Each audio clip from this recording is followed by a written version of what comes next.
Hi everyone, দেখো তোমাদের যাদের সামনে এক্সাম আছে এবং এখনও ঠিক করে পড়া শুরু করতে পারছো না, দেখো তোমাদের জন্যই বলছি এই সময়টাকে নষ্ট করো না। যারা দেখছি অনেকে ফেসবুক হোয়াটসঅ্যাপ আগের মতোই করছো, এখনও সিরিয়াসনেস আসেনি।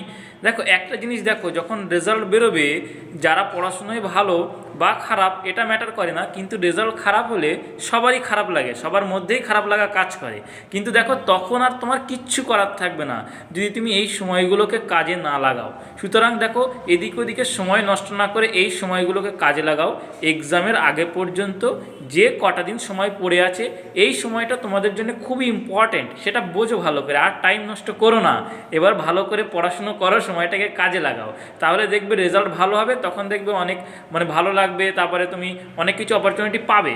আদারওয়াইজ রেজাল্ট খারাপ হলে কী হবে? কিচ্ছু না, তোমার কনফিডেন্স ডাউন হবে, তাছাড়া কিচ্ছু না। তখন দিশেহারা লাগবে নিজেকে, আর কিচ্ছু করতে পারবে না। ওকে।